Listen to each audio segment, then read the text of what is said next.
Christian Vermelin, bonjour. Vous êtes adjoint au maire de Villeurbanne, délégué à l'habitat et au logement.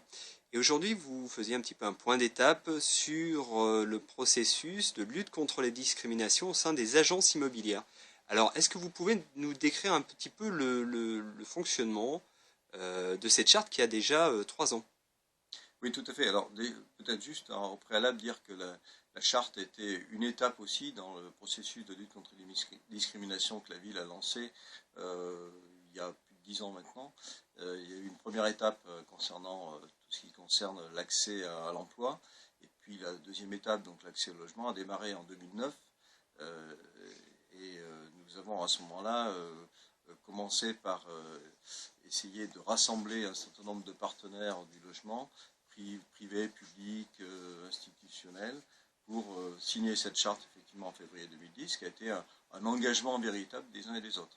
Ensuite, on a développé du côté du privé comme du côté du public un travail concret avec les différents bailleurs ou les différents intermédiaires comme le sont les agences immobilières. Alors, comment se passe aujourd'hui ce travail au niveau des agences immobilières? Est-ce que déjà ça a été un processus qui a été adopté par beaucoup d'agences au sein de Villeurbanne? Alors, dans un premier temps, toutes les agences qui étaient représentées sur Villeurbanne ont été contactées et beaucoup étaient soit sceptiques, soit estimaient qu'ils ne discriminaient pas, soit ne voyaient pas l'intérêt ou ne souhaitaient pas accorder du temps, en tout cas, à ces questions-là. 13 cependant se sont engagés et ont signé donc il y a à peu près 18 mois ou 2 ans, 18 mois je crois, ont signé donc un engagement véritable, ce qui a été le point de départ pour une formation-action. Et l'intérêt qu'ils avaient pointé, c'était que suite au testing qui a été mené sur la ville qui montrait qu'il y avait dans un cas sur deux discrimination, l'intérêt ça a été pour eux de dire il faut que nous révisions nos pratiques, nous interrogions sur nos pratiques, et le fait de le faire ensemble, sans notion de concurrence, ça a été très positif parce qu'ils ont pu décortiquer un peu tous les cas de figure qu'ils pouvaient rencontrer, et notamment le fait qu'ils ont parfois une forte pression, bien sûr, de la part des propriétaires qui sont leurs clients. Et le fait de s'interroger sur les pratiques, ça les a amenés progressivement à modifier leur façon de travailler, à informer leurs collaborateurs de ces formations et sensibiliser leurs collaborateurs, bien sûr, sur ce qu'il était important de faire ou ne pas faire.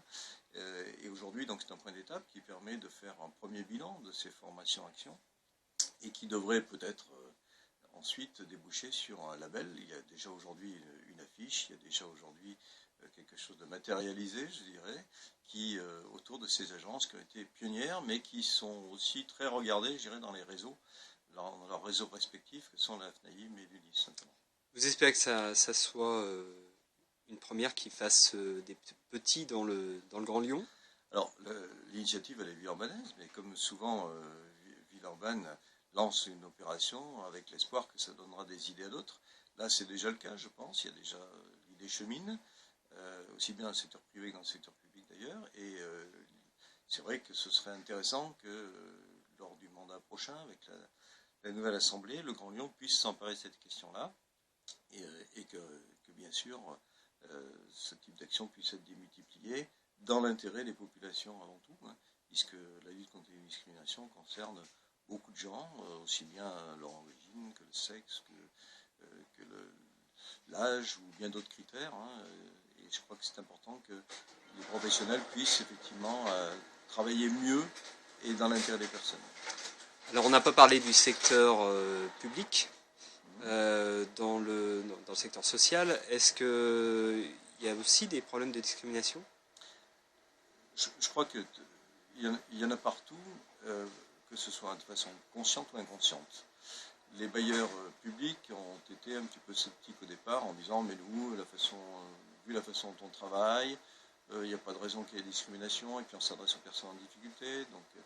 Et en fait, on s'aperçoit au travers des différentes formations que je qualifierais un peu de terrain qui ont été menées, qu'il peut y avoir des risques de discrimination parfois, et l'objectif c'est bien de parer, de mettre des actions préventives contre contre ces risques de discrimination. Et entre autres, on a mis en place par exemple un système de cotation, de scoring, qui limite effectivement risques dans ce domaine et objectivise davantage les attributions. Merci beaucoup.